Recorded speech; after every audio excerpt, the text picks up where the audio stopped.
Hello friends, welcome you all on my YouTube channel learn with Ajay. आज हम English के बहुत इंपॉर्टेंट रूल्स लेके आए हैं ग्रामर के, जो आपकी स्पॉटिंग एरर में हेल्पफुल होंगे। तो लास्ट की वीडियो देखना बिल्कुल ना भूलें। और अभी तक आपने पार्ट 1 नहीं देखा, जिसमें मैंने 7 इंपॉर्टेंट रूल्स कवर करवाए हैं ग्रामर के। और ये वीडियो हर एक फ्रेंड्स को शेयर करो जो सीडीएस, एनडीए, एफपैट या एसएससी का कोई भी एग्जाम हो, जाए सीजीएल हो, सीएचएसएल हो, एमटीएस हो, सीपीयू हो, हर एक फ्रेंड्स को शेयर करो, क्योंकि मैं बहुत ही इंपॉर्टेंट रूल्स को उठा रहा हूँ जो मल्टीपल टाइम्स एग्जाम में पूछे गए हैं, इससे रिलेटेड सेंटेंसेस जो आपकी स्पॉटिंग एरर में हेल्पफुल होंगे। तो लेट्स स्टार्ट। तो रूल नंबर 8 क्या कहता है, देखो। If the same noun precedes and follows a preposition, the noun and verb must be in the singular number. क्या कहता है कि सेम नाउन प्रीसीड कर रहा हो, फॉलोज अ प्रीपोजिशन, उसके साथ प्रीपोजिशन एंड लगा हो या कोई भी प्रीपोजिशन टू लगा हो, तो उसके साथ हमें जो नाउन यूज़ करना, जो वर्ब यूज़ करना, वो सिंगुलर नंबर में होना चाहिए। For example, we ran from doors to doors but nobody came to our rescue. देखो यहाँ प्रीपोजिशन टू लगा है, सेम नाउन है डोर डोर, लेकिन यहाँ देखो ये प्लूरल बना हुआ, तो यही तो स्पॉटिंग एरर, यहीं पे तो एरर है। तो यहाँ क्या हो जाएगा, सिंगुलर नंबर में डोर हो जाएगा, डोर टू डोर। समझे अब कि मतलब same noun precedes and follows a preposition, the noun and verb must be in the singular number. और एक एग्जांपल लेते हैं, इन pre corona phase students after students. देखो यहीं पे एरर हो गया, प्रीपोजिशन कौन सा लगा, आफ्टर। तो यहाँ क्या होना चाहिए, सिंगुलर नंबर में नाउन होना चाहिए, तो ये प्लूरल लिखा हुआ, तो यही तो एरर है आपका यहाँ पे। तो क्या हो जाएगा, स्टूडेंट आफ्टर स्टूडेंट। ठीक है। Found novelty for the morning show on every Friday. ठीक है। थर्ड एग्जाम्पल मैंने क्या लिखा, शिप आफ्टर शिप, आर होगा या is arriving at the port. अब देखो मैंने क्या कहा कि वर्ब भी सिंगुलर नंबर में होना चाहिए, तो यहाँ पे क्या होना चाहिए, आर नहीं होगा, आर क्योंकि प्लूरल हो जाएगा। तो शिप आफ्टर शिप, देखो नाउन सही है, क्योंकि शिप्स नहीं लिखा, शिप लिखा, तो ये नाउन सही है, तो यहाँ इज हो जाएगा। ठीक है। वर्ब कैसी हो जाएगी, सिंगुलर नंबर में, तो is. Ship after ship is arriving at the port. Rule number 9, देखो इसमें मैंने बहुत एक चार्ट बना दिया है, मैंने अलग अलग इसके नहीं करवाया कि इसके मेनी और नंबर या अ मेनी या नंबर अलग अलग मैंने नहीं करवाया, उसको एक ही चार्ट में मैंने इंपॉर्टेंट रूल्स को बताया है।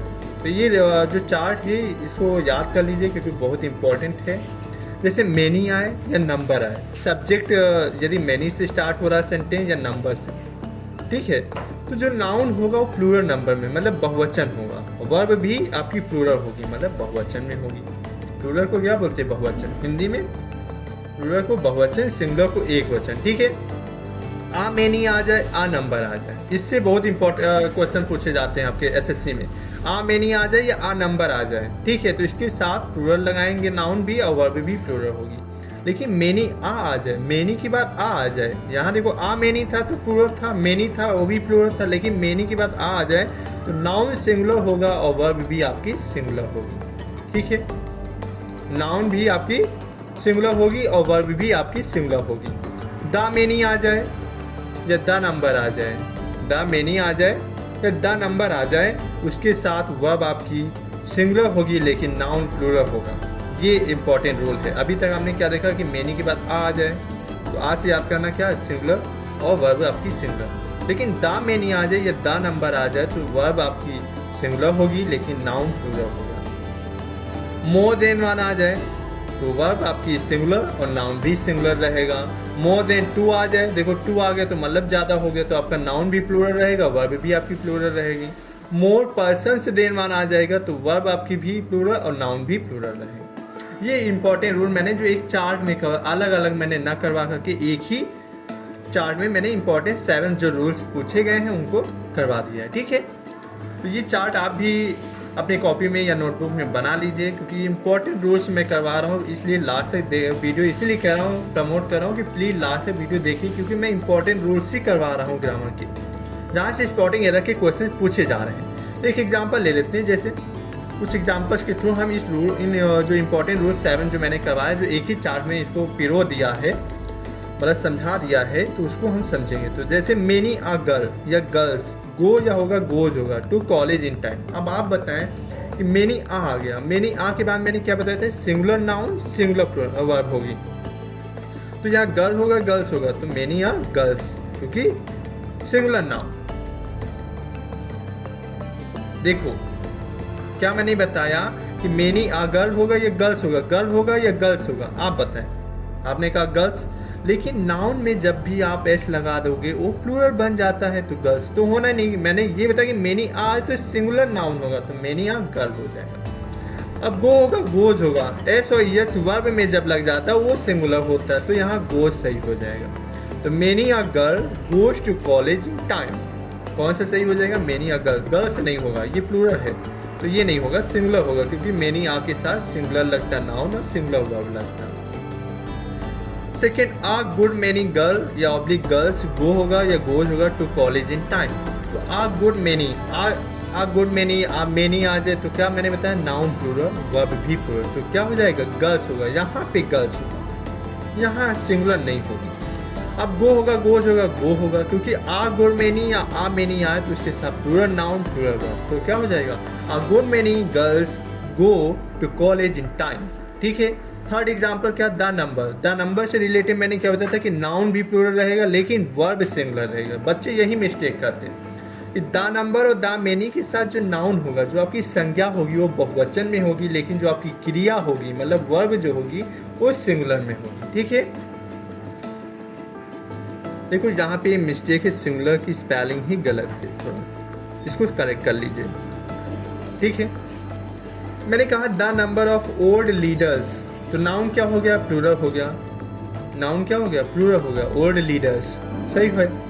लेकिन इन द पार्टी हैज होगा या हैव बीन डिक्रीज। अब वर्ब में ही ज़्यादातर या तो वर्ब में एरर देंगे या तो नाउन में। तो नाउन आपका प्लूरल लिखा हुआ है, क्योंकि जब भी एस और यस नाउन में लगेगा वो प्लूरल हो जाएगा, लेकिन एस और यस वर्ब में लगता है तो दैट इज सिंगुलर, जैसे गोज, लेकिन गर्ल से लग जाएगा ये प्लूरल हो जाएगा, तो गर्ल हो जाएगा। तो यहाँ the number of old leaders हो गया। इन द पार्टी हैज होगा या हैव, तो हैज, क्योंकि वर्ब क्या होगी? सिंगुलर होगी। ठीक है। तो हैज बीन डिक्रीज्ड, ये कौन सा टेंस है आप बताएं? Has been decrease, has been आए या हैव बीन आए, ये प्रेजेंट परफेक्ट टेंस की बात करता है। प्रेजेंट परफेक्ट में क्या होता है? हैज लगता है, यहाँ भी एरर आता है कभी कभी। हैज बीन के बाद वर्ब जो यूज करते हैं या तो सेकेंड फॉर्म में या तो फर्स्ट फॉर्म में, तो यहाँ एरर होता है, वर्ब की थर्ड फॉर्म यूज होती है। कभी भी परफेक्ट टेंस में आपका जो वर्ब होगा वो वर्ब की थर्ड फॉर्म ही यूज होगी। ठीक है। एक एग्जाम्पल आ नंबर से रिलेटेड दिया हुआ है। A number of people has oblique have applied for this post. A number आए या आ मेनी आए तो उसके साथ जो नाउन होगा प्लूरल है, तो पीपल क्या है? पहले से प्लूरल है। हैज होगा या हैव, तो हैव होगा, क्योंकि इसके साथ वर्ब जो लगती है प्लूरल लगती है, नाउन भी प्लूरल लगता है, तो हैव हो जाएगा, हैज नहीं होगा। तो अ number of people have applied for this post. Example 5 क्या दिया हुआ? अ great number of, a number of या अ ग्रेट नंबर ऑफ, उसके साथ ही नाउन आपका प्लूरल होगा और वर्ब जो भी होगी वो भी प्लूरल होगी। तो स्लम ड्वेलर्स, ये नाउन आपका प्लूरल दिया। इन Delhi was oblique verb victim of covid. A great number of slum dwellers in Delhi were victim of कोविड-19, ना कि वॉज हुआ, वॉज सिंगुलर हो जाता है, लेकिन आ नंबर या अ ग्रेट नंबर ऑफ के साथ लगाते हैं नाउन प्लूरल, वर्ब भी प्लूरल। ठीक है, समझ में आया? अब रूल नंबर 10 को डिस्कस करते हैं। रूल नंबर 10, कुछ कलेक्टिव नाउन्स होते हैं जो आपके प्लूरल फॉर्म में यूज होते हैं। With the following collective nouns a plural verb is used. यदि वो प्लूरल कलेक्टिव नाउन्स हैं तो उनके साथ वर्ब कैसी होगी? प्लूरल होगी। ठीक है। जैसे पीपल, अभी आपने पीपल देखा हो, क्या प्लूरल है, तो इसके साथ वर्ब कैसी लगी थी? Plural. A great number of के साथ अभी मैंने क्या बताया था? अ नंबर ऑफ पीपल, तो देखो पीपल क्या है? प्लूरल है, तो इसके साथ आपकी वर्ब कैसी लगी? प्लूरल। तो ये समझ में आया कि कुछ कलेक्टिव नाउन्स होते हैं जो प्लूरल वर्ब यूज करते हैं, उसके साथ प्लूरल वर्ब लगता है। जैसे पीपल है, कैटल है, इन्फेंट्री है, आर्टिलरी है, वर्मिन है, फॉक है, पुलिस है। पुलिस से बहुत बार इंपॉर्टेंट पूछे गए हैं क्वेश्चन। कैटल है, पीपल, ये इंपॉर्टेंट है, डबल स्टार लगा लीजिए इस पर। कैटल है, पीपल है, पुलिस है, क्लर्जी हो गया, पीजेंट्री हो गया, जेंट्री हो गया, पोर्ट्री हो गया, नोबिलिटी हो गया, कैवलरी हो गया।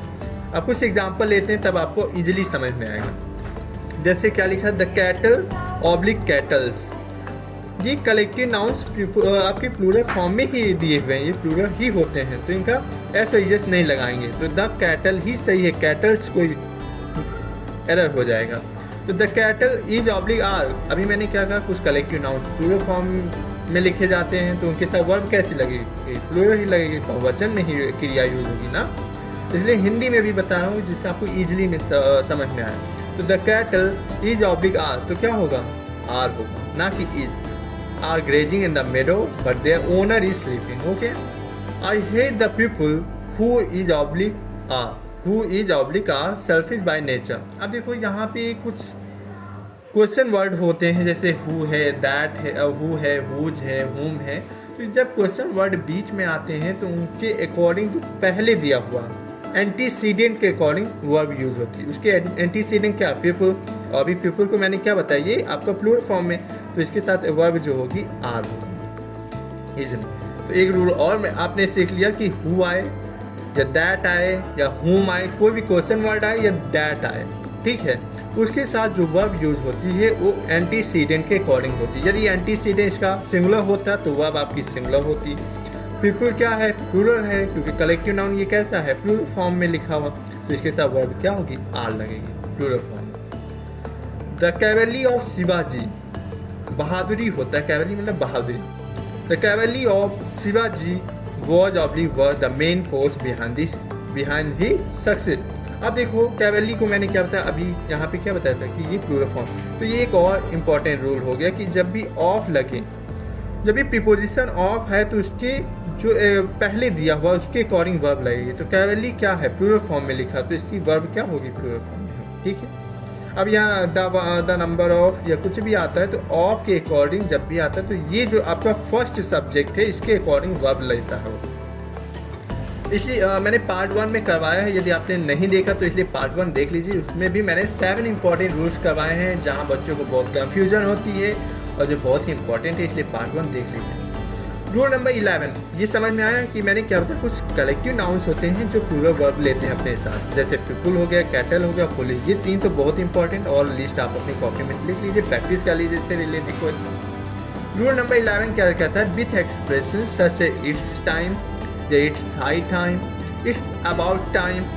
तो इनके साथ जो वर्ब होगी, जो टेंस होगा, मैंने सॉरी वर्ब बोल दिया, जो टेंस होगा वो सिंपल पास्ट होगा। यदि सिंपल पास्ट है तो वर्ब की सेकंड फॉर्म लगती है। सिंपल पास्ट में जो आपका वर्ब की सेकंड फॉर्म यूज होती है। जब आप टेंसेस को स्टडी करेंगे तो उसमें बताया जाता है कि जो सिंपल पास्ट होता है उसके साथ जो वर्ब होती है वो सेकंड फॉर्म में यूज होती है। लेकिन जहाँ पे डिड लग जाता है, जब निगेटिव आप बनाते हो, डिड नॉट या कुछ भी, तो वहाँ लेकिन वर्ब की फर्स्ट फॉर्म यूज होती है, ठीक है। तो simple past it's high time, it's time या इट्स अबाउट टाइम, ये कुछ एक्सप्रेशंस हैं या कुछ फ्रेजर वर्ब हैं जिनके साथ आपको सिंपल पास्ट का यूज करना है। जैसे एग्जाम्पल मैंने क्या लिया, इट्स टाइम, देखो दिया हुआ it's time he goes oblique went या हैड गॉन टू स्कूल।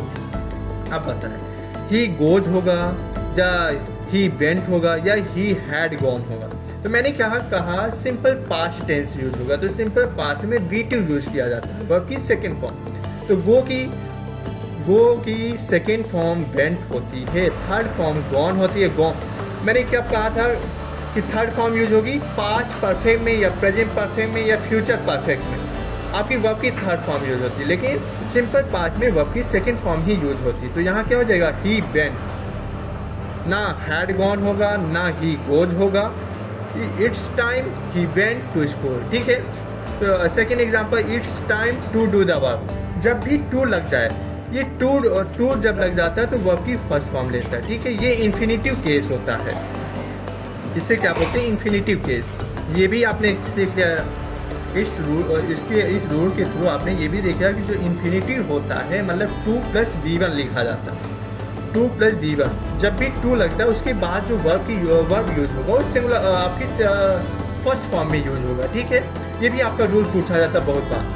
तो यहाँ मैंने क्या सीखा कि 2 के बाद जब भी वर्ब आएगी वो कि आपकी फर्स्ट फॉर्म में ही यूज होगी। तो it's time to do the work. फिर third example, it's high time he does oblique did the work. अभी मैंने कहा कि डू का सेकेंड फॉर्म डिड होता है, थर्ड फॉर्म डन होता है। तो सेकेंड फॉर्म ही सिंपल पास्ट में यूज होता है, तो ही डिड द वर्क, ठीक है। और जब निगेटिव सेंटेंस आ जाता है सिंपल पास्ट का तो उसके बाद हम डिड नॉट के बाद हम वर्ब की फर्स्ट फॉर्म यूज करते हैं, ये भी याद रखिएगा। ठीक है, रूल नंबर 11 आपको समझ में आया कि कुछ एक्सप्रेशंस होते हैं या फ्रेजल वर्ब होते हैं, जैसे it's time, it's side time, it's about time, ये सिंपल पास्ट टेंस को लेते हैं। सिंपल पास्ट में क्या करता है कि सब्जेक्ट प्लस वर्ब की सेकंड फॉर्म प्लस ऑब्जेक्ट। लेकिन जब नेगेटिव सेंटेंस आता है, मतलब डिड नॉट आता है, तो उसके बाद वर्ब की फर्स्ट फॉर्म यूज होती है। ये इंपॉर्टेंट रूल है, प्लीज दिमाग में याद रखिएगा। Rule number 12, if pronouns like somebody, anybody, if pronouns like somebody, anybody, everyone, nobody, something, etc. followed by else, apostrophe s is used with else। देखो simple जब लिखा रहेगा तो somebody के बाद ही apostrophe s लगा दोगे, लेकिन जहाँ else लग जाएगा वहाँ पे somebody के बाद apostrophe नहीं लगाएंगे, else में लगाएंगे apostrophe। तो एग्जाम्पल के थ्रू समझेंगे तब आपको इजिली समझ में आएगा। जैसे मैंने एग्जाम्पल दिया, somebody's purse has been stolen, देखो यहाँ एल्स नहीं लिखा हुआ है। ठीक है, तो एल्स नहीं लिखा तो यहाँ पे अपोस्ट्रोफी somebody के बाद ही लगेगा। यदि एल्स लिखा रहता तो एल्स में लगाते, ना कि somebody में लगाएंगे। तो somebody's purse has been stolen, ये याद ना, somebody हो, everyone हो, everybody हो, nobody, उसके साथ वर्ब जो लगती है वो सिंगुलर फॉर्म में ही यूज होती है। देखो ये भी आपने इंपॉर्टेंट रूल याद कर लिया। मैंने पार्ट 1 में बताया था somebody हो, someone हो, या nobody हो, nothing हो, एवरीथिंग हो, इनके सबके साथ सिंगुलर वर्ब और सिंगुलर नाउन का यूज होता है। तो somebody's purse has been stolen। फिर सेकेंड एग्जांपल क्या है, somebody's else, यहाँ देखो यहाँ भी अपॉस्ट्रोफी लगा, else के बाद भी अपॉस्ट्रोफी लगा, purse has been stolen। तो मैंने क्या कहा था, somebody के बाद यदि else आता है तो आप else में अपॉस्ट्रोफी s लगाओगे, ना कि somebody में। तो ये आपका गलत है, तो ये वाला सही है, somebody ना कि somebody। ठीक है, तो somebody else के बाद apostrophe s, purse has been stolen। ठीक है, ये आपके रूल हो गए 12। आपका 13 रूल आप देखेंगे। मैंने क्या कहा, 2 और more नाउन। रूल नंबर 13 बहुत इंपॉर्टेंट, अभी तक आपने apostrophe सीखा, तो यहाँ पे मैंने apostrophe का भी इंपॉर्टेंट रूल करवा दे रहा हूँ। Rule number 13, 2 or more nouns joined by and implying separate position must take separate possessive sign or apostrophe। यदि सिंगल यूनिट की बात कर रहा होगा तो जो आप एपोस्ट्रोफी लगाओगे वो सेकेंड नाउन में लगाओगे। ठीक है, जब भी सिंगल यूनिट की बात कर रहा हो या आप एक ही दो लोग की बात कर रहे हो लेकिन वो कंबाइन करके एक यूनिट बना रहा होगा, तो आप सेकेंड पर्सन के साथ आप एपोस्ट्रोफी लगाओगे।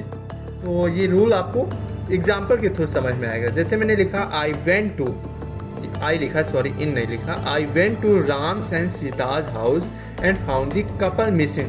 सेंटेंस में कहीं ना कहीं जॉइंट की बात होगी या सिंगल यूनिट की बात का कुछ वर्ड दिया रहेगा। जैसे यहाँ कपल दे दिया, मतलब वो एक ही घर में रहते हैं। फाउंड द कपल मिसिंग, मतलब एक ही घर में राम और सीता एक ही घर में रहते हैं, मतलब जॉइंट एक ही हाउस में रह रहे हैं। तो यहाँ पे हमने क्या कहा, जब भी सिंगल यूनिट की बात होगी या कोई सिंगल पर्सन की बात होगी तो वहाँ पे हम जो यूज़ करेंगे एपोस्ट्रोफी, वो सेकेंड पर्सन के साथ एपोस्ट्रोफी यूज़ करेंगे, ना कि फर्स्ट पर्सन के साथ। तो I went to Ram's and Sita, मतलब राम के साथ एपोस्ट्रोफी नहीं लगाएंगे, हम सीता के साथ लगाएंगे, क्योंकि found the couple missing. Couple क्या मतलब एक ही घर में रह रहे हैं, कपल मिसिंग मतलब एक ही घर में।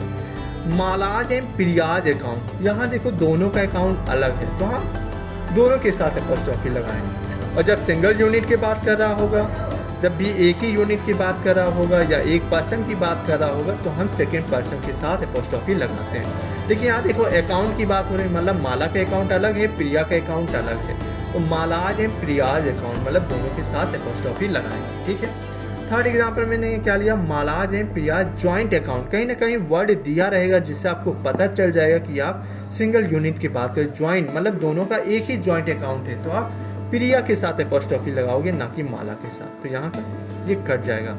तो माला एंड प्रिया जॉइंट अकाउंट, जब भी जॉइंट हो या कपल हो, एक यूनिट की बात हो, तो वहाँ पे हम सेकेंड पर्सन के साथ एपोस्ट्रोफी लगाते हैं। और जहाँ पे अलग अलग डिफरेंट पर्सन की बात हो रही हो, तो वहाँ पे हम दोनों के साथ एपोस्ट्रोफी लगाएंगे। ये रूल नंबर 13 था जो इम्पोर्टेंट है। इससे रिलेटेड एक और आ जाता है, जब आप आर्टिकल को स्टडी करोगे तो वहाँ भी आप एपोस्ट्रोफी वाला सीन देखोगे। आपने एपोस्ट्रोफी वाला देख लिया ये केस। अभी तक मैंने somebody, anybody, everyone, nobody, something के साथ एपोस्ट्रोफी देखा। फिर ये एंड वाला देख लिया, जहाँ भी सिंगल यूनिट की बात कर रहा होगा, तो वहाँ पे सिंगल यूनिट की जब बात कर रहा हो और आपका एंड लगा होगा बीच में, और तो उसके साथ हम सेकेंड पर्सन के साथ एपोस्ट्रोफी लगाते हैं। लेकिन जब भी डिफरेंट पर्सन की बात हो रही होगी तो वहाँ हम दोनों के साथ एपोस्ट्रोफी नाउन में लगाएंगे, जैसे मालाज एंड प्रियाज।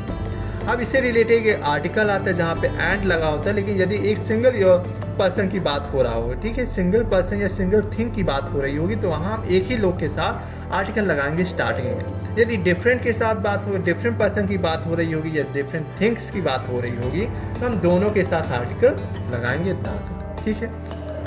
जैसे when two singular nouns combined with and denote one person oblique thing, an article is used before the first noun। मतलब जो आर्टिकल यूज होगा वो फर्स्ट नाउन के साथ यूज होगा, जैसे दा लगाना या आ लगाना, कुछ भी लगाना तो हम फर्स्ट पर्सन के साथ लगाएंगे जब भी वो वन पर्सन या थिंग की बात करते हैं। यहाँ पे एपोस्ट्रोफी वाला सीन था, यहाँ पे हम आर्टिकल को देख रहे हैं। जब भी two singular nouns combined with हैं डिनोट डिफरेंट पर्सन, जैसे यहाँ पे एपोस्ट्रोफी लगा रहे थे, डिफरेंट पर्सन की बात हो रही थी दोनों के साथ, वैसे यहाँ डिफरेंट पर्सन की जब बात होगी तो हम दोनों के साथ आर्टिकल लगाएंगे, दोनों नाउन्स के साथ। तो डिफरेंट पर्सन की बात हो या थिंग्स की बात हो तो वहाँ पे हम article use before both the noun, दोनों नाउन्स के साथ आर्टिकल लगाएंगे, ठीक है।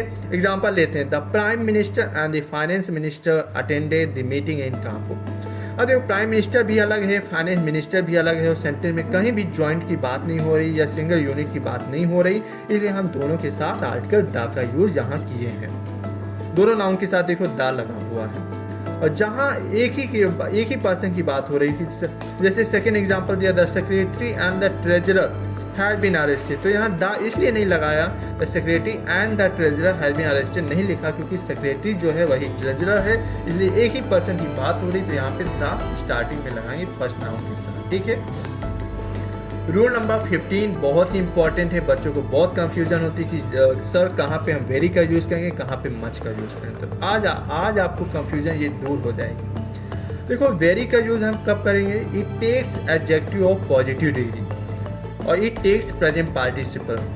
वेरी के साथ जो वर्ब होगी वो प्रेजेंट पार्टिसिपल में लिखी रहेगी और हम पॉजिटिव डिग्री का एडजेक्टिव का यूज़ करेंगे। मच का यूज़ कहाँ करेंगे, जहाँ भी कंपैरिजन होगा, ठीक है, और उसके साथ जो वर्ब होगी वो पास्ट पार्टिसिपल में लिखी जाएगी। लेट्स टेक वन एग्जांपल, जैसे दिया हुआ, she is very good better at painting. She is very good oblique better at painting. आपको पता है कंपैरेटिव डिग्री बेटर होती है गुड की, ठीक है।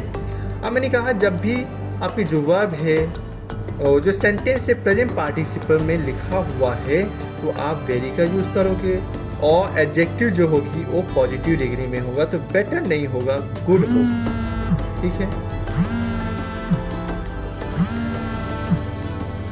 कौन सी यूज होगी, प्रेजेंट पार्टिसिपल में it takes present participle, very क्या यूज करता है, प्रेजेंट पार्टिसिपल, और जो डिग्री होगी पॉजिटिव डिग्री एडजेक्टिव की। He is much oblique very smarter than his brother. देखो देन आ गया, मतलब कंपैरिजन हो रहा है उसके भाई से। तो जब भी कंपैरिजन की बात होती है तो वहाँ पे हम मच का यूज करते हैं, तो यहाँ मच हो जाएगा ना कि वेरी होगा। तो he is much smarter than his brother, ठीक है, ना कि ही इज वेरी स्मार्ट, गलत हो जाएगा। I was much oblique very shocked to see her pathetic, मतलब होते हैं पुअर कंडीशन, ठीक है। तो I was much oblique very shocked to see her pathetic condition. तो यह सिंपल प्रेजेंट पार्टिसिपल की बात हो रही, कोई कंपैरिजन नहीं हो रहा, तो यहाँ जो एडजेक्टिव होगा वो पॉजिटिव डिग्री में यूज हुआ है। देखो शॉक्ड लिखा हुआ, आप देखो बट अभी हमने क्या देखा, ये प्रेजेंट पार्टिसिपल में देखो कंफ्यूजन हुआ ना, तो देखो ये शॉक्ड लिखा, ये वर्ब की सेकंड फॉर्म लिखी हुई है, मतलब ये पास्ट पार्टिसिपल लिखा हुआ है। और जब भी पास्ट पार्टिसिपल लिखा रहता तो जो आपका तो वहाँ पे वेरी का यूज ना करके मच का यूज करते, आई was much shock to see हर। अभी यहाँ शॉक लिखा रहता तो हम जानते प्रेजेंट पार्टिसिपल में वर्ब की फर्स्ट फॉर्म लिखी हुई है, लेकिन यहाँ शॉक्ड लिखा है, कंफ्यूजन मुझे भी हो गई।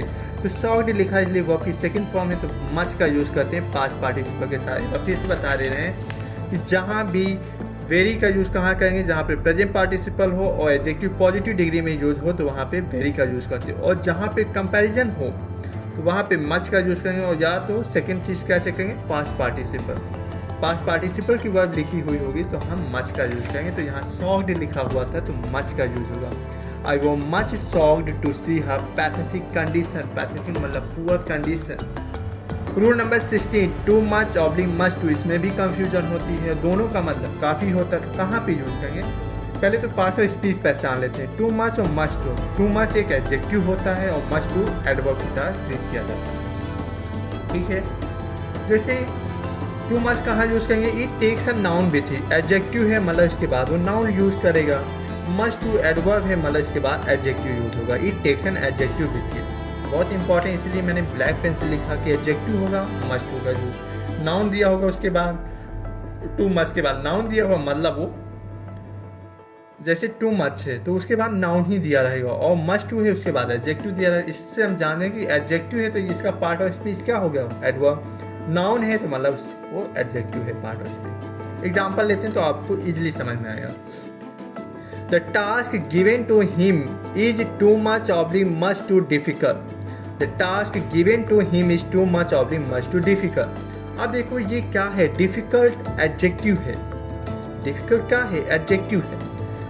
यदि डिफिकल्ट एडजेक्टिव है तो इससे पहले एडवर्ब यूज होगा, तो मच टू सही होगा, ना कि टू मच, ठीक है।